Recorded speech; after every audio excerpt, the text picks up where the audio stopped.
এখন আমরা class 10 question দেখি 3.2 যে বৃত্ত সম্পর্কিত উপপাদ্য অঙ্কগুলি আছে। এখানে এই 16 দাগের এ আর এখানে বি সি এই 3টি দাগের অঙ্কগুলিকে সলভ করব। এর আগে 5টি পার্টে আমরা 15 দাগ পর্যন্ত সলভ করেছিলাম, তার মধ্যে পার্ট অনে এই চ্যাপ্টারে যে নিজে করে অঙ্কগুলি আছে সেগুলিকে সলভ করেছিলাম। তো কেউ যদি ভিডিওগুলি না দেখে থাকো সরাসরি প্লেলিস্ট থেকে দেখে নিতে পারো, বা ভিডিওগুলির লিঙ্ক আমি এই ভিডিওর নিচে ডেসক্রিপশন বক্সে দিয়ে দেবো, সেখান থেকেও তোমরা দেখে নিতে পারো। তো এখানে আমাদের প্রথম 16 এ দাগে আছে বহুবিকল্পী প্রশ্ন মানে এমসিকিউ। এখানে কোশ্চেনগুলি পড়ে আমাদের সলভ করে বলতে হবে কোন অপশানটি সঠিক। তো প্রথম কোশ্চেনটি আছে ও কেন্দ্রীয় বৃত্তের A B O C D যা দুটি দৈর্ঘ্য সমান, কোণ এ ও বি সমান 60 ডিগ্রি হলে কোণ সি ও ডি এর মান, এখানে কোন অপশানটি সঠিক হবে। তো এই তথ্য অনুযায়ী যদি আমরা একটি চিত্র অঙ্কন করি, এখানে বলা হয়েছে যে ও কেন্দ্রীয় বৃত্ত, আমি ও কেন্দ্রীয় বৃত্ত অঙ্কন করছি। বলা হয়েছে যে দুটি জ্যা, এই জ্যা দুটির দৈর্ঘ্য সমান। তো এখানে আমি একটি জ্যা অঙ্কন করছি, এখানে একটি জ্যা অঙ্কন করছি। মনে করো যে এই জ্যা দুটির দৈর্ঘ্য সমান A B R C D. বলা হচ্ছে যে এ ও বি, তো এ ও বি মানে আমাদের এই কোণটি যদি আমাদের 60 ডিগ্রি হয় তাহলে সিওডি, তো সিওডি বলতে আমাদের এখানে এই কোণটি। তো এই কোণটি কত সেটি আমাদের বলতে হবে। এবার দেখো আমরা কি জানি, একটি বৃত্তের সমান দৈর্ঘ্যের যে জ্যা সেটি কেন্দ্রে সমান কোণ উৎপন্ন করে। তো এখানে এ বি যেহেতু কেন্দ্রে এখানে আমাদের 60 ডিগ্রি উৎপন্ন করেছে, আর এ বি আর সিডি যেহেতু সমান, তাহলে এই সিডিও এখানে এই কেন্দ্রে সমান কোণ উৎপন্ন করবে। তাহলে এটি 60 ডিগ্রি হলে এটিও হবে আমাদের 60 ডিগ্রি। তো এখানে অ্যান্সারটি আমরা এইভাবে লিখব যে কোণ এ ও বি সমান 60 ডিগ্রি হলে কোণ সি ও ডি সমান 60 ডিগ্রি। কারণ একই বৃত্তের সমান দুটি জ্যা কেন্দ্রে সমান সম্মুখ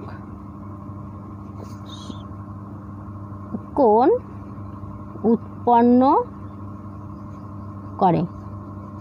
ঠিক আছে, আমরা কি লিখেছি যে এই কোণটি যদি আমাদের 60 ডিগ্রি হয় তাহলে এই কোণটি 60 ডিগ্রি। কারণ হিসেবে দিয়েছি যে কারণ একই বৃত্তের সমান দুটি জ্যা কেন্দ্রে সমান সম্মুখ কোণ উৎপন্ন করে। তো এখানে আমাদের সি দাগে আছে 60 ডিগ্রি, তাহলে এক্ষেত্রে আমরা বলতে পারি যে এক্ষেত্রে আমাদের সি দাগটি হলো সঠিক অ্যান্সার। এবার আমরা এই দুয়ের দাগটি দেখব। তো দুয়ের দাগে আছে একটি বৃত্তের ব্যাসার্ধের দৈর্ঘ্য 13 সেমি এবং বৃত্তের একটি জ্যা এর দৈর্ঘ্য 10 সেমি। বৃত্তের কেন্দ্র থেকে জ্যা এর দূরত্ব, এখানে কোনটি সঠিক হবে সেটি আমাদের বের করতে হবে। তো কি বলা হচ্ছে যে একটি বৃত্তের বলা আছে যে ব্যাসার্ধের দৈর্ঘ্য 13 সেমি। তো মনে করো যে এখানে আমাদের একটি বৃত্ত, এটি কেন্দ্র থেকে আমি একটি ব্যাসার্ধ অঙ্কন করছি যেটি 13 সেমি। তো এটি আমি 13 সেন্টিমিটার নিয়ে নিয়েছি। বলা হচ্ছে যে একটি জ্যা এর দৈর্ঘ্য 10 সেমি। এক্ষেত্রে একটি জ্যা, মনে করো যে এটি আমাদের একটি জ্যা যেটির দৈর্ঘ্য হচ্ছে মোট টোটাল হচ্ছে 10 সেমি। তো বলা হচ্ছে যে বৃত্তের কেন্দ্র থেকে জ্যা এর দূরত্ব, এক্ষেত্রে বৃত্তের এই যে কেন্দ্র থেকে জ্যা এর যে দূরত্ব সেটি কত সেটি আমাদের বের করতে হবে। তো এখানে যদি আমি নাম দিই ও এ বি আর এখানে আমি পি নাম দিচ্ছি। ঠিক আছে, যখন আমাদের এই অঙ্কগুলি করার সময় কোনো নাম দেওয়া থাকবে না, সেক্ষেত্রে আমরা নিজেদের ইচ্ছামতো নাম দিতে পারি আর সেই নাম অনুযায়ী আমাদের অঙ্কটি সলভ করতে হবে। তো এখানে আমাদের বলা আছে যে এক্ষেত্রে এই যে দূরত্বটি, এই কেন্দ্র থেকে জ্যা এর দূরত্ব কত সেটি আমাদের বের করতে হবে। তো এখানে যদি আমরা এই চিত্রটি একটু ভালো করে দেখি, দেখো যেহেতু আমাদের এটি কেন্দ্র থেকে এই জ্যা এর দূরত্ব দেওয়া হয়েছে, তার মানে কি এখানে আমাদের এ বি এর ওপর এটি আমাদের লম্ব। আর আমরা জানি যে কোনো একটি বৃত্তের কেন্দ্র থেকে যদি জ্যা এর ওপর লম্ব অঙ্কন করা হয় তাহলে এক্ষেত্রে এই যে বিন্দুটি হবে, এই বিন্দুটি হবে জ্যা এর মধ্যবিন্দু। এবার মোট টোটাল হচ্ছে আমাদের কত, 10, তাই তো? বলা হয়েছে যে এই জ্যাটির দৈর্ঘ্য 10 সেমি, তাহলে এটি যেহেতু মধ্যবিন্দু তার মানে আমাদের এপি এটি আমাদের কত হবে, 5। মোট টোটাল হচ্ছে 10-এর অর্ধেক আমরা 5 নেব। এবার এখানে আমাদের এটি আছে 13। এবার এখানে যেহেতু আমাদের এটি লম্ব দৈর্ঘ্য, মানে কেন্দ্র থেকে যখন আমাদের কোনো জ্যা এর দূরত্ব বলা হয় সেক্ষেত্রে লম্ব দূরত্বটি নেওয়া হয়। তো এটি যেহেতু আমাদের লম্ব দূরত্ব তার মানে কি এখানে 90 ডিগ্রি। এবার তাহলে এখানে এই যে ত্রিভুজটি দেখতে পাচ্ছি, এই ত্রিভুজটি আমাদের একটি সমকোণী ত্রিভুজ হয়ে গেল। আর আমরা জানি যে সমকোণী ত্রিভুজে পিথাগোরাসের উপপাদ্য অনুযায়ী অতিভুজ স্কয়ার ইকুয়াল টু ভূমি স্কয়ার প্লাস উচ্চতা স্কয়ার। তো এখানে আমাদের অতিভুজ দেওয়া আছে, তো এখান থেকে যদি আমরা এটিকে মাইনাস করে দিই তাহলে আমরা এটি পেয়ে যাব। মানে এর স্কয়ার থেকে যদি আমরা এর স্কয়ারকে মাইনাস করে দিই তাহলে এটি আমরা পেয়ে যাব। তো এটিকে আমরা এইভাবে করব, দুইয়ের দাগে লম্ব এ বি অতএব পি এ বি এর মধ্য বিন্দু অতএব এপি সমান হবে, এখানে আমরা কি দেখেছি যে এ বি সমান হচ্ছে 10, তাহলে পি যেহেতু আমাদের এ বি এর মধ্যবিন্দু তাহলে এক্ষেত্রে আমাদের এপি এটি সমান হবে আমাদের 5 সেমি। অতএব এক্ষেত্রে আমরা ওপি এর মান বের করব। তো ওপি সমান এক্ষেত্রে রুট, এটি যেহেতু আমাদের শর্ট কোশ্চেন মানে মাল্টিপল চয়েস, তার জন্য আমরা যতটা পারি শর্ট করে করব, ঠিক আছে। তো তার জন্য আমি এখানে ত্রিভুজের নামও লিখছি না, আর এখানে এই পুরো সূত্রটি লিখছি না যে অতিভুজ স্কোয়ার ইকুয়াল টু ভূমি স্কোয়ার প্লাস উচ্চতা স্কোয়ার, এগুলি আমরা লিখব না, এটি আমরা যতটা পারি শর্ট করে লিখব। তো ওপি ইকুয়াল টু এখানে থাকে স্কোয়ার, তো স্কোয়ারটি সমান চিহ্নের এই সাইডে চলে এলে আমাদের রুট হয়ে যাবে। এবার রুটের মধ্যে ও এ স্কোয়ার, এটির থেকে মাইনাস হবে এ পি স্কোয়ার। তার কারণ হলো আমি তোমাদের এখানে জাস্ট দেখিয়ে দিচ্ছি, তোমরা যারা বুঝতে পারোনি তাদের জন্য, ঠিক আছে। অঙ্কটি আমরা এইভাবে শর্ট করেই করব। এখানে আমাদের কি হবে, এখানে ও এ পি এটি যেহেতু আমাদের একটি সমকোণী ত্রিভুজ, তো সমকোণী ত্রিভুজের অতিভুজ হচ্ছে এই যে সমকোণের বিপরীত পাশের বাহুটি হয় অতিভুজ। তাহলে সূত্র অনুযায়ী আমাদের এখানে ও এ স্কোয়ার এটি সমান হবে আমাদের এখানে এ পি স্কোয়ার প্লাস এখানে ও পি স্কোয়ার, এটি হবে। কিন্তু যেহেতু আমাদের এখানে এটিকে বের করতে হবে, তার জন্য এটিকে আমরা সমান চিহ্নের এই সাইডে নিয়ে আসবো, এর থেকে আমরা মাইনাস করে দেবো। তো এবার যদি আমরা সলভ করি তাহলে সমান এখানে রুট এ ও, তো এ ও সমান কত, এ ও হচ্ছে অতিভুজ, তো এটি 13, তাহলে আমরা লিখবো 13 স্কোয়ার মাইনাস এপি, তো এপি বলতে আমাদের কত 5, তো 5-এর স্কোয়ার সমান 13 হয় 169 মাইনাস 5-এর স্কোয়ার 5 5 25 সমান, এখানে যদি মাইনাস করি 5 আছে কত হলে 9 হবে, 5 আর 9, আর এখানে হচ্ছে আমাদের 6 থেকে 2কে বাদ দিলে 4, 1 করতে 1 মানে 140। তাহলে আমরা এটিকে যদি বর্গমূল করি তো 12 হয় 140, তাহলে এখানে হচ্ছে আমাদের 12, তাহলে ওপি দেখছি যে এখানে 12, তাহলে আমরা বলতে পারি যে অতএব এক্ষেত্রে বৃত্তের কেন্দ্র থেকে যা এর দূরত্ব 12 সেমি, এটি হবে আমাদের 12 সেমি, ঠিক আছে। এটি হলো আমাদের অ্যান্সার। আর এখানে 12 কোথায় আছে, এখানে বি দাগে আছে 12, তো আমরা এটি লিখবো, এটি আমাদের বি দাগের অ্যান্সার। এবার আমরা এই 3-এর দাগটি করব। তো 3-এর দাগে বলা আছে ও কেন্দ্রীয় বৃত্তের এ বি ও সিডি দুটি সমান দৈর্ঘ্যের যা ও বিন্দু থেকে এ বি যা এর দূরত্ব 4 সেমি হলে সিডি যা এর দূরত্ব কোনটি হবে। তো এখানে আমাদের কি বলা আছে আমরা একটু বুঝে নিই। দেখো বলা আছে যে ও কেন্দ্রীয় বৃত্তের কথা বলা আছে, তো মনে করো যে এটি আমাদের ও কেন্দ্রীয় বৃত্ত। এবার বলা আছে যে ক্ষেত্রে এ বি আর সিডি যা দুটির দৈর্ঘ্য সমান, তো এখানে আমি দুটি দৈর্ঘ্য মানে যা অঙ্কন করছি, একটি হলো এ বি আর একটি হলো সিডি, এই যা দুটির দৈর্ঘ্য সমান। এবার বলা হচ্ছে যে ও বিন্দু থেকে এ বি যা এর দূরত্ব, এই এ বি যা এর দূরত্ব যদি আমাদের এখানে 4 সেমি হয়, তাহলে সেক্ষেত্রে সিডি যা এর দূরত্ব কত সেটি আমাদের বের করতে হবে। এবার আমরা কি জানি, কোনো একটি বৃত্তের কেন্দ্র থেকে সমান দূরত্বের যে জাগুলি থাকে সেই জাগুলির দৈর্ঘ্য সমান। মনে করো যে এই একটি আমাদের বৃত্ত, এবার কেন্দ্র থেকে যদি আমাদের মনে করো যে এখানে আমাদের 5 সেন্টিমিটার দূরে একটি জ্যা আছে, এখানে 5 সেন্টিমিটার দূরে একটি জ্যা আছে, তাহলে আমরা বলবো যে এই জ্যাটি আর এই জ্যাটির দৈর্ঘ্য সমান। তাহলে আমরা জানি যে কোনো একটি বৃত্তের কেন্দ্র থেকে সমান দূরত্বে যে সকল জ্যাগুলি থাকে সেই সকল জ্যাগুলির দূরত্ব সমান। তো এখানে যেহেতু বলা হয়েছে যে এ বি আর সিডি এই দুটি সমান, তাহলে এর দূরত্ব যদি 4 সেমি হয়, এর দূরত্ব হবে আমাদের 4 সেমি। তাহলে এক্ষেত্রে আমরা এটিকে এইভাবে লিখব 3-এর দাগে, বৃত্তের কেন্দ্র থেকে এ বি যা এর দূরত্ব 4 সেমি হলে সিডি যা এর দূরত্ব 4 সেমি হবে। আর এখানে আমি কারণ হিসেবে দিয়ে দিচ্ছি, কোনো বৃত্তের সমান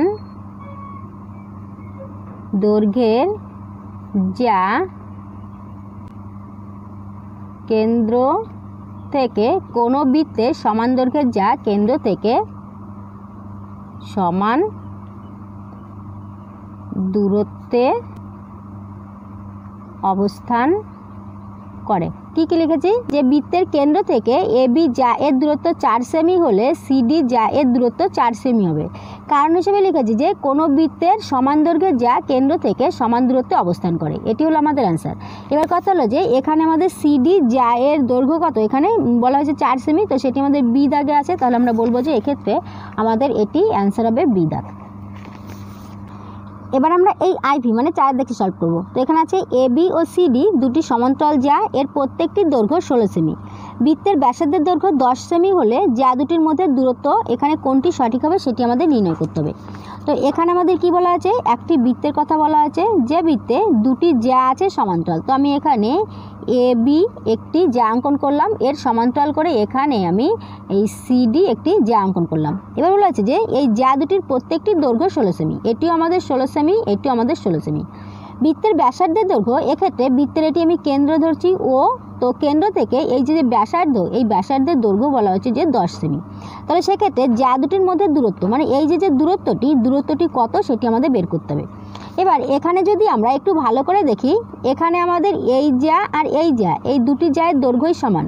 তো এর মধ্যে আমরা যদি শুধুমাত্র এই জায়ের ওপর এটিকে আমরা যদি খেয়াল করি, তাহলে এখানে আমি একটি নাম দিচ্ছি পি, এখানে নাম দিচ্ছি কিউ, ঠিক আছে। মানে যদি আমরা শুধুমাত্র এই জায়গাটুকু একটু ভালো করে দেখি, তাহলে দেখতে পাচ্ছি যে ওপি আমাদের এই সিডি এর উপর লম্ব, মানে কেন্দ্র থেকে এই সিডি জায়ের উপর লম্ব অঙ্কন করা হয়েছে। এবার আমরা জানি যে কোনো একটি বৃত্তের কেন্দ্র থেকে জায়ের উপর যদি লম্ব অঙ্কন করা হয়, তাহলে সেটি আমাদের মধ্যবিন্দুতে ছেদ করে। তাহলে এক্ষেত্রে পি হচ্ছে আমাদের সিডি এর মধ্যবিন্দু। এবার মোট টোটাল হচ্ছে আমাদের এই সিডি জাটি 16 সেমি। তাহলে এক্ষেত্রে আমাদের এই পি যেহেতু মধ্যবিন্দু, তাহলে এটি হচ্ছে আমাদের অর্ধেক, তার মানে এটি হচ্ছে 8। এবার যেহেতু এটি লম্ব অঙ্কন করা আছে, মানে এটি আমাদের 90 ডিগ্রি কোণ, তো 90 ডিগ্রি হলে এটি আমাদের সমকোণ। এবার আমরা দেখতে পাচ্ছি যে এখানে যে ত্রিভুজটি হয়েছে, এই ত্রিভুজটি একটি সমকোণী ত্রিভুজ, আর সমকোণী ত্রিভুজের সমকোণের বিপরীত পাশের বাহুটি হয় অতিভুজ। আর এক্ষেত্রে পিথাগোরাসের উপপাদ্য অনুযায়ী অতিভুজ স্কয়ার ইকুয়াল টু ভূমি স্কয়ার প্লাস উচ্চতা স্কয়ার। তো এখানে আমাদের পিথাগোরাসের উপপাদ্য অনুযায়ী আমরা এই দৈর্ঘ্যটি পেয়ে যাব। এবার যেহেতু আমাদের এই যা আর এই দুটি জায়ের দৈর্ঘ্যই সমান, তো আমরা জানি যে কোনো একটি বৃত্তের সমান দৈর্ঘ্যের যা কেন্দ্র থেকে সমান দূরত্বে অবস্থিত। তাহলে এটি যেহেতু 16 আর এটি যেহেতু 16, তাহলে এই দুটি আমাদের সমান দূরত্বে অবস্থিত। তো এই দৈর্ঘ্যটি যদি আমাদের একটি বেরিয়ে যায়, তার সঙ্গে 2 গুণ করলে আমরা এখানে এটি আমরা মোট টোটাল এই মানটি পেয়ে যাব। তো এটিকে আমরা এইভাবে করব। আইভি দাগে ওপি লম্ব সিডি, অতএব এখানে পি সিডি এর মধ্যবিন্দু, অতএব এক্ষেত্রে সিপি সমান হচ্ছে 8 সেমি। এটি যেহেতু আমাদের মাল্টিপল চয়েস মানে শর্ট কোশ্চেন, তার জন্য ট্রাই করব যে যতটা সম্ভব শর্ট করে করা, ঠিক আছে। তার জন্য আমি ডিটেলসে লিখছি না, আমি জাস্ট এটুকু লিখে দিচ্ছি। অতএব এক্ষেত্রে আমাদের ওপি সমান, আমরা ডাইরেক্ট করব ওপি, এটি সমান হবে আমাদের অতিভুজ হচ্ছে OC square minus CP square. এটি আমরা এইভাবে কেন লিখেছি, যারা বুঝতে পারোনি তাদের জন্য এখানে আমি একটু ডিটেলসে বলে দিচ্ছি। অঙ্কটি আমরা এইভাবে শর্ট করেই করব, কিন্তু তোমরা যারা বুঝতে পারোনি তাদের জন্য এখানে একটু বলে দিচ্ছি। যেহেতু আমাদের এখানে এই যে ত্রিভুজটি দেখতে পাচ্ছ, এই ত্রিভুজের এটি হচ্ছে আমাদের 90 ডিগ্রি কোণ, তাহলে 90 ডিগ্রি হলে আমাদের এটি হচ্ছে অতিভুজ। এবার পিথাগোরাসের উপপাদ্য অনুযায়ী অতিভুজ স্কয়ার, তো অতিভুজ হলে আমাদের এটি হচ্ছে ওসি হচ্ছে অতিভুজ, তো অতিভুজ স্কয়ার ইকুয়াল টু ভূমি স্কয়ার। ভূমি বলতে আমরা এখানে সিপিকে ধরতে পারি, সিপি স্কয়ার প্লাস উচ্চতা বলতে আমরা ওপিকে ধরতে পারি। এবার আমাদের বের করতে হবে ওপি এর মান, তাই তো। তাহলে ওপি এর মান বের করতে হলে আমাদের এই যে মানটি, এটিকে আমাদের এই সাইডে নিয়ে আসতে হবে। তো এটিকে আমরা এইভাবে লিখতে পারি যে তাহলে ওপি স্কয়ার ইকুয়াল টু এখানে ওসি স্কয়ার, আর এখানে সমান চিহ্নের এই সাইডে এটি আছে প্লাসে, তো এই সাইডে যখন চলে যাবে তখন মাইনাস হয়ে যাবে, তাহলে মাইনাস সিপি তার স্কয়ার। এবার সমান চিহ্নের এই সাইডে এটি স্কয়ার আছে, স্কয়ারকে যদি আমি তুলে দিই তাহলে এই সাইডে চলে আসে রুট হয়ে যাবে। তো সেটি আমরা এখানে সংক্ষেপে লিখেছি, আমরা এতটা লিখবো না, আমরা ডাইরেক্ট এইভাবে করব। তাহলে সমান এখানে ওসি বলতে আমাদের দেখো ওসি যেহেতু ব্যাসার্ধ, তো ব্যাসার্ধ আছে 10, তার জন্য 10-এর স্কয়ার মাইনাস সিপি, তো সিপি বলতে 8, তো আমি এখানে 8-এর স্কয়ার দিয়ে দিচ্ছি। সমান এখানে 10-এর স্কয়ার 10-10কে 100 মাইনাস 8-এর স্কয়ার 8-8 64। এবার যদি আমি মাইনাস করি তাহলে এখানে কত হচ্ছে, 4 আছে কত হলে 10 হবে, 6 হাত থেকে 1, 6 রেখে 7, 8 9 10 মানে 3 36। তাহলে অতএব এখানে এই 36কে যদি আমরা বর্গমূল করি তাহলে হচ্ছে 6 6 36 মানে 6 সেমি। এবার এখানে দেখছি যে আমাদের ওপি, এই ওপি হচ্ছে সমান আমাদের 6 সেমি।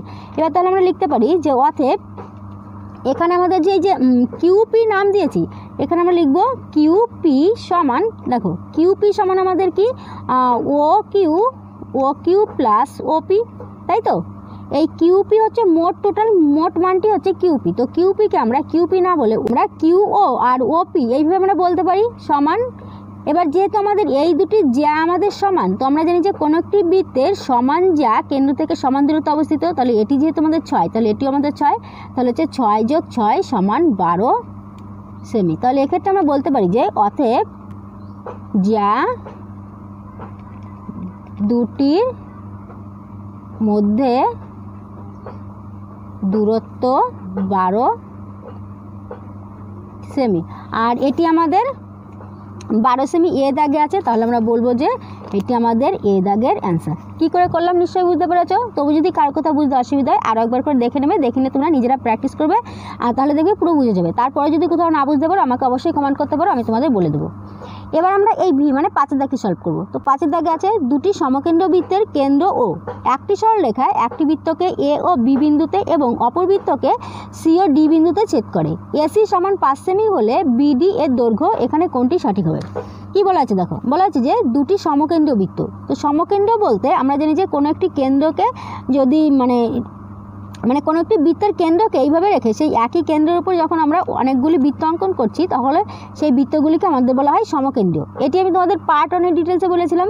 তো বলা আছে যে দুটি সমকেন্দ্র বৃত্ত, এক্ষেত্রে আমি দুটি সমকেন্দ্র বৃত্ত অঙ্কন করেছি। এবার বলা আছে যে এক্ষেত্রে এবার বলা আছে যে একটি সরলরেখা একটিকে A B R অপরটিকে C decay set করেছে। এবার আমাদের একটি সরলরেখা আমরা অঙ্কন করছি, বলা আছে এই সরলরেখা অংশটি একটি বৃত্তকে এ বি আর আরেকটিকে সি ডিতে ছেদ করেছে। এবার বলা আছে যে এসি, এক্ষেত্রে এই যে এসি যদি 5 সেমি হয় তাহলে এক্ষেত্রে বিডি, এই যে বিডি এর দৈর্ঘ্যটি কত সেটি আমাদের বের করতে হবে। তো এটিকে আমরা কীভাবে করব?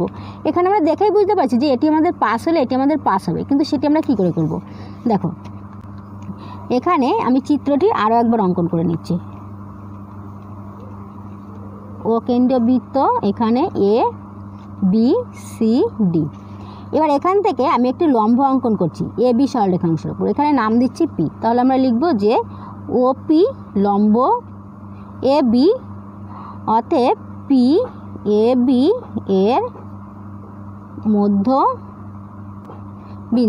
মধ্যবিন্দু, অতএব এক্ষেত্রে বলতে পারি যে এপি সমান পি বি এবং সিপি সমান পি ডি, সিপি সমান পিডি। এটি আমরা কেন বলছি?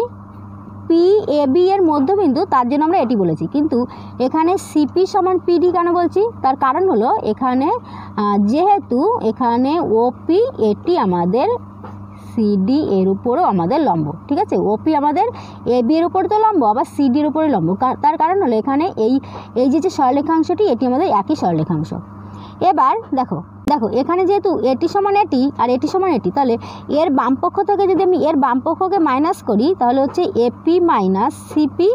তাহলে এর বামপক্ষ থেকে এর বামপক্ষে মাইনাস করলে যেটি হবে, এর ডান পক্ষ থেকে এর ডান পক্ষকে মাইনাস করলে আমাদের সেটি হবে। তার কারণ হলো এটি সমান এটি আর এটি সমান এটি, তো এখানে আমাদের পিবি মাইনাস পিডি। এবার বা এপি, এই এপি থেকে যদি আমরা সিপিকে মাইনাস করি তাহলে আমাদের কি থাকছে? এখানে এসি থাকছে। তাহলে এখানে এবার এই পিবি থেকে যদি এই পিডিকে মাইনাস করি তাহলে এখানে আমাদের কি থাকবে? বিডি থাকবে, তাই তো। এখানে পিবি থেকে এই পিবি, দেখো পিবি থেকে যদি এই পিডিকে মাইনাস করি তাহলে আমাদের এই অংশটি থাকছে এখানে বিডি। এবার এখানে যেহেতু আমাদের বলা হয়েছে যে এসি 5 সেমি, তাহলে এসি যদি 5 সেমি হয় তো আমরা দেখছি যে এসি সমান বিডি, তাহলে আমরা বলতে পারি যে এটি সমান আমাদের কত হবে? এখানে এটি সমান 5 সেমি হবে। তাহলে আমরা লিখব যে অতএব এসি সমান 5 সেমি হলে বিডি সমান 5 সেমি হবে। এটি আমাদের লেখার কোনো দরকার নেই, এখানে আমরা একবারই লিখে দেবো যে এসি সমান 5 সেমি হলে বিডি সমান 5 সেমি। তার কারণ এখানে আমরা দেখতে পাচ্ছি যে এসি সমান বিডি। আর এটি আমাদের কোন দাগে আছে? দেখো এখানে আমাদের বি দাগে আছে, তাহলে আমরা বলবো যে এটি আমাদের বি দাগের অ্যান্সার। কী করে হলো নিশ্চয়ই বুঝতে পারছো। তাহলে এখানে এ দাগের সমস্ত কোশ্চেনগুলি সলভ হয়ে গেল। এবার আমরা বি দাগেরটি দেখব। বি দাগে আছে সত্য মিথ্যা লিখি, মানে এর মধ্যে কোনটি সত্য কোনটি মিথ্যা। তোমাদের এখানে প্রথম কোশ্চেনটি আছে 3টি সমরেখ বিন্দু দিয়ে যায় এরকম একটি বৃত্ত অঙ্কন করা যায়। দেখো কি বলা আছে, 3টি সমরেখ বিন্দু দিয়ে যায়। সমরেখ বিন্দু বলতে আমরা জানি যে একটি সরলরেখার ওপর যে সকল বিন্দুগুলি থাকে সেগুলি আমাদের সমরেখ বিন্দু বলা হয়। তো বলা আছে যে 3টি সমরেখ বিন্দু দিয়ে যায় এরকম একটি বৃত্ত অঙ্কন করা যায়। তো এর ফলে আমরা যদি কোনো একটি বৃত্ত অঙ্কন করি তো দেখো এখানে একটি বিন্দু নেব, এখানে একটি বিন্দু নেব। মনে করি যে এখানে একটি বিন্দু আছে, তাহলে আমাদের কি এই বিন্দুটি আমাদের এই বৃত্তের মধ্যে আসছে না। বা যদি আমি মনে করি যে এখানে এখানে এখানে এখানে এই 3টি বিন্দু আমি রেখেছি, এবার আমি একটি বৃত্ত অঙ্কন করব, তাহলে সেক্ষেত্রে যদি আমি এইভাবে বৃত্তটি মানে মনে করো যে এভাবে আমি বৃত্তটি অঙ্কন করছি, ঠিক আছে, তাহলে কি এই যে বিন্দুটি এই বৃত্তের মধ্যে আসছে না, কারণ আমরা জানি যে 3টি অসমরেখ বিন্দু দ্বারা আমরা একটি বৃত্ত অঙ্কন করতে পারি, কিন্তু 3টি সমরেখ বিন্দু দ্বারা আমরা কখনো একটি বৃত্ত অঙ্কন করতে পারি না। তো এখানে যেহেতু বলা হচ্ছে যে 3টি সমরেখ বিন্দু দিয়ে যায় এরকম একটি বৃত্ত অঙ্কন করা যায়, তাহলে আমরা বলবো যে এখানে 1-এর দাগের অ্যান্সারটি হবে মিথ্যা। কি লিখবে? 1-এর দাগের অ্যান্সারটি শুধুমাত্র আমি এখানে মিথ্যা লিখে দিচ্ছি। তার কারণ তোমরা নিশ্চয়ই বুঝতে পারছো। তার কারণ হিসেবে তোমরা লিখবে যে 3টি অসমরেখ বিন্দু দ্বারা একটি বৃত্ত অঙ্কন করা যায়, কিন্তু 3টি সমরেখ বিন্দু দ্বারা একটি বৃত্ত অঙ্কন করা যায় না। তোমরা এইভাবে কারণটি লিখে দিতে পারো, বা শুধুমাত্র যদি মিথ্যা লিখতে চাও তাহলে মিথ্যাও লিখে দিতে পারো। এবার আমরা এই 2-এর দাগটি দেখব। 2-এর দাগে আছে ABCDA ও ABCEA বৃত্ত দুটি একই বৃত্ত। কি বলা আছে দেখো, আমাদের এখানে কটি বলা আছে? এ বি, মনে করো যে এ, এটি বি, আর এটি আছে আমাদের সি, এখানে আছে ডি, ঠিক আছে, এখানে আছে ডি, ABCD। আমি 4টি বিন্দু অঙ্কন করলাম। এবার আবার বলা আছে যেখানে ABC এই 3টি, আর এখানে এ, তো এ, আরেকটি আমাদের আছে এখানে ই, তো ই আমাদের থেকে যাচ্ছে। মনে করো যে ই আমাদের এখানে আছে, ঠিক আছে, মনে করো যে ই আমাদের এখানে আছে। এবার বলা হচ্ছে যে দুটি আমাদের একই বৃত্ত, তো দুটি আমাদের একই বৃত্ত কিনা কী করে বুঝবো? যেহেতু এগুলি দ্বারা আমাদের একটি বৃত্ত অঙ্কন হচ্ছে, তাহলে আমরা কি জানি যে যখন আমাদের এগুলি দ্বারা আমাদের বৃত্ত অঙ্কন হচ্ছে মানে কি এই সমস্ত বিন্দুগুলি আমাদের একটি বৃত্তের উপর অবস্থিত। আবার এখানে বলা আছে যে এই যে মানে বিন্দুগুলি এইগুলি দ্বারা আমাদের একটি বৃত্ত মানে অবস্থিত। তো এখানে তোমরা একটু ভালো করে খেয়াল করো, এখানে ABC, এই ABC এটি এই বৃত্তের মধ্যে আছে, আবার এই বৃত্তের মধ্যে ABC আছে। তো ABC দ্বারা এইভাবে যাবে গিয়ে আমাদের এখানে তো আর আসতে পারবে না। এখানে আমাদের যেহেতু ABA, দেখো লাস্ট পর্যন্ত আমাদের এই আসছে, তাই না? তাহলে ABC, তারপর আমাদের আবার এ আসবে, তাহলে এ আসতে গেলে কি আমাদের এইভাবে বৃত্তটি হবে না। তাহলে এক্ষেত্রে ই বিন্দুটি আমাদের এই বৃত্তের উপরে যে কোনো একটি জায়গায় আমাদের অবস্থিত হবে। তাহলে এক্ষেত্রে আমরা দেখতে পাচ্ছি যে এই দুটি মানে এই বিন্দুগুলি আর এই বিন্দুগুলি, এই দুটি বিন্দু দ্বারা গঠিত যে বৃত্তটি, সেই বৃত্তের দুটি বৃত্তই আমাদের একই, ঠিক আছে। তো এখানে যেহেতু বলা আছে যে বৃত্ত দুটি একই বৃত্ত, তাহলে আমরা বলবো যে এটি আমাদের সত্য। তো তার কারণ হিসেবে বলবো যে দুটি বৃত্তই আমাদের ABC এই 3টি বিন্দুগামী। কি লিখবো আমরা? এখানে আমি লিখে দেখাচ্ছি, দেখো এখানে 2-এর দাগে এটি লিখবো যে ABC, এখানে দুটি বৃত্ত ABC 3টি বিন্দুগামী এবং 3টি সমবৃত্তস্থ বিন্দু দিয়ে একটি বৃত্ত অঙ্কন করা সম্ভব। কি লিখেছি?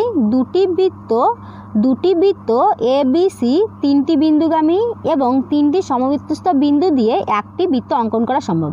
মানে 3টি সমবৃত্তস্থ বিন্দু, সমবৃত্তস্থ মানে একটি বৃত্তের ওপর যে সকল বিন্দুগুলি থাকে তাকে সমবৃত্তস্থ বলা হয়।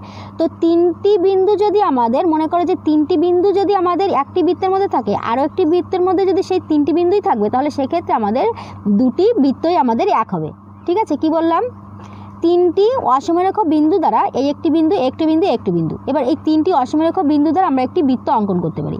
এবার তোমাকে বলা হলো যে এই যে 3টি অসমরেখ বিন্দু আছে, এই 3টি অসমরেখ বিন্দু অপর একটি বৃত্তের মধ্যে থাকবে। এবার মনে করো যে এখানে আমি এই 3টিতে নেব, এর সঙ্গে আরও কয়েকটি বিন্দু আছে, তাহলে সেই বিন্দুগুলি কি এদিকে থাকতে পারবে? কখনোই থাকতে পারবে না।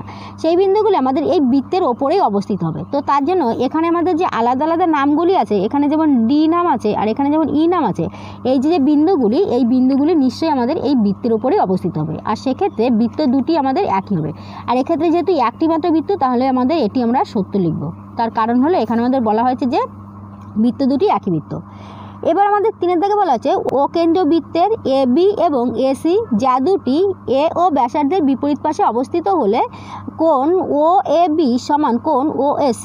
কি বলা আছে আমরা একটু বুঝে নিই। দেখো একটি বৃত্তের কথা বলা আছে, তাই না, যার কেন্দ্র হচ্ছে ও। তো বলা আছে যে ও কেন্দ্র বৃত্তের AB আর AC, তো AB আর AC OA ব্যাসার্ধের বিপরীত পাশে অবস্থিত। তো OA ব্যাসার্ধ বলতে আমি এখানে OA, মনে করো যে এটি আমি OA ব্যাসার্ধ অঙ্কন করলাম, বৃত্তের কেন্দ্র থেকে বৃত্তের ওপর পর্যন্ত যে দৈর্ঘ্যটি সেটি ব্যাসার্ধ। তো ও এ ব্যাসার্ধের বিপরীত পাশে এদিকে আমি একটু অঙ্কন করছি, এদিকে একটু অঙ্কন করছি। এটি হচ্ছে আমাদের এ বি আর এখানে এটি হচ্ছে সি। দেখো ও কেন্দ্রবৃত্তের এ বি আর এসি যা দুটি ও এ ব্যাসার্ধের বিপরীত পাশে অবস্থিত। বিপরীত পাশে আমাদের এই যে ব্যাসার্ধটি এর বিপরীত পাশে অবস্থিত হলো। এবার বলা হচ্ছে যে তাহলে এক্ষেত্রে কোণ ও এ বি এই যে কোণটি, এই কোণটি সমান হবে আমাদের কোণ ও এসি এই কোণটি, এই দুটি কোণ আমাদের সমান হবে। তাহলে এক্ষেত্রে আমাদের যেহেতু বলা হয়েছে যে এই কোণটি আর এই কোণটি আমাদের সমান হবে, তাহলে সেক্ষেত্রে দেখো এখানে কি আমাদের বলা হয়েছে যে আমাদের এই দুটি যে আমাদের সমান? এখানে কোশ্চেনের মধ্যে কি কোথাও আছে? এখানে শুধুমাত্র বলা হয়েছে যে ও কেন্দ্রবৃত্তের এ বি আর এসি যা দুটি ও এ ব্যাসার্ধের বিপরীত পাশে অবস্থিত হলে এখানে আমাদের এই দুটি কোণ সমান হবে। তো এক্ষেত্রে আমাদের সমান হতেও পারে, নাও হতে পারে। যদি আমাদের এই দুটি যা আমাদের সমান হয় তাহলে আমাদের এই দুটি কোণ সমান হবে।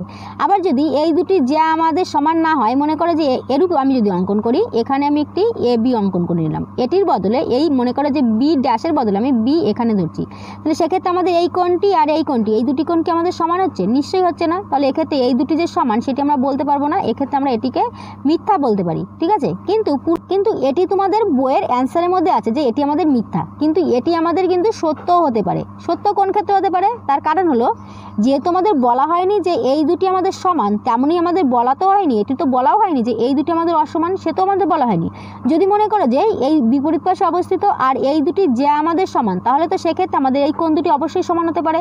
তার কারণ হলো যদি আমাদের সমান হয় তাহলে এখানে কেন্দ্র থেকে আমরা যদি এর উপর আমরা একটি লম্ব অঙ্কন করি, এর উপর একটি লম্ব অঙ্কন করি, তাহলে সেক্ষেত্রে আমাদের এখানে এটি আমাদের মধ্যবিন্দু হবে, এটি আমাদের মধ্যবিন্দু হবে।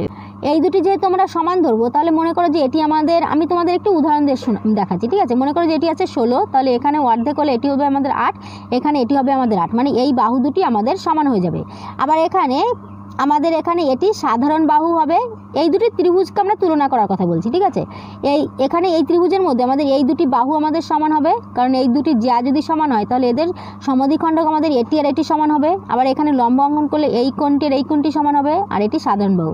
তাহলে সাধারণ বাহু হিসাবে এই কোণ হিসাবে আর এই বাহু হিসাবে, মানে এস অর্থে এই দুটি ত্রিভুজ আমাদের সর্বসম হবে। এবার যখনই সর্বসম হবে তখন এই দুটি ত্রিভুজের অনুরূপ কোণ হিসাবে আমাদের এই দুটি কোণ আমাদের সমান হতে পারে। তাহলে এক্ষেত্রে আমরা এই অ্যান্সারটি আমরা বলতে পারি যে সত্য হতেও পারে, আবার মিথ্যাও হতে পারে।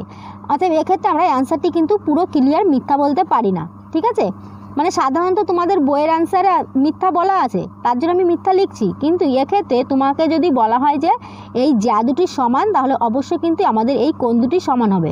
আর এখানে যেহেতু আমাদের এই যা দুটি সমান নয় সেটি তোমাদের উল্লেখ করে বলা নেই, তার জন্য আমরা সরাসরি এটিকে মিথ্যা বলতে পারবো না। এবার আমরা এখানে এই সি দাগে শূন্যস্থান পূরণ করি, এই দুটিকে সলভ করব। তো এখানে আছে ও কেন্দ্রবৃত্তে পি কিউ ও আর এস যা দুটি দৈর্ঘ্যের অনুপাত 1:1 হলে কোণ পিও কিউ ইস টু কোণ আর ও এস কত হবে সেটি আমাদের বের করতে হবে। তো এখানে আমাদের কি বলা আছে দেখো, বলা আছে যে ও কেন্দ্র একটি বৃত্তের কথা বলা আছে। তো আমি এখানে ও কেন্দ্র একটি বৃত্ত অঙ্কন করছি। এবার বলা আছে যে এক্ষেত্রে পি কিউ ও আর এস যা দুটি দৈর্ঘ্যের অনুপাত যদি আমাদের এত হয় 1:1, তো 1:1 কখন হয়? আমাদের কোনো একটি মান মনে করো যে এখানে 5 আছে আর এখানে 5 আছে, তো এটিকে যদি আমি অনুপাত বের করি তবেই না আমাদের 1:1 হবে। তার মানে এক্ষেত্রে আমাদের যা দুটি দৈর্ঘ্য সমান, ঠিক আছে। তো এখানে আমাদের পি কিউ, তো মনে করো যে এটি আমাদের পি কিউ আর আরেকটি আমাদের আর এস। তো এটির দৈর্ঘ্য আমাদের যত হবে এটির দৈর্ঘ্য আমাদের ঠিক ততই হবে, তার কারণ এখানে আমাদের বলা আছে যে অনুপাতটি 1:1। তো এবার বলা আছে যে এখানে পি ও কিউ, কোণ পি ও কিউ, মানে এখানে পি ও কিউ এই যে মানটি এটি, আর এখানে আর ও এস, এখানে আর ও এস এই দুটি কোণের অনুপাত কত সেটি আমাদের বের করতে হবে। তো আমরা এখানে কি দেখেছি, এখানে আগের অঙ্কে আমরা দেখলাম যে যদি আমাদের সমান দৈর্ঘ্যের যা হয় তাহলে কেন্দ্রে সমান সম্মুখকোণ উৎপন্ন করবে। তাহলে এখানে যেহেতু আমাদের সমান দৈর্ঘ্যের যা, মানে এদের অনুপাতটি যেহেতু 1:1, মানে আমাদের এটি সমান দৈর্ঘ্যের যা, তাহলে এক্ষেত্রে কেন্দ্রের সমান কোণ উৎপন্ন করবে। তো সমান কোণ উৎপন্ন করলে সেক্ষেত্রে আমাদের অনুপাতটি কত হবে? 1:1 হবে। তো এটি তো আমরা মুখে মুখেই করতে পারছি, কিন্তু আমাদের এখানে একটু করে দেখাবো আমি। এখানে সি দাগের একে যেহেতু P Q is to R S সমান 1:1, অতএব যা দুটির দৈর্ঘ্য সমান। আমরা জানি কোনো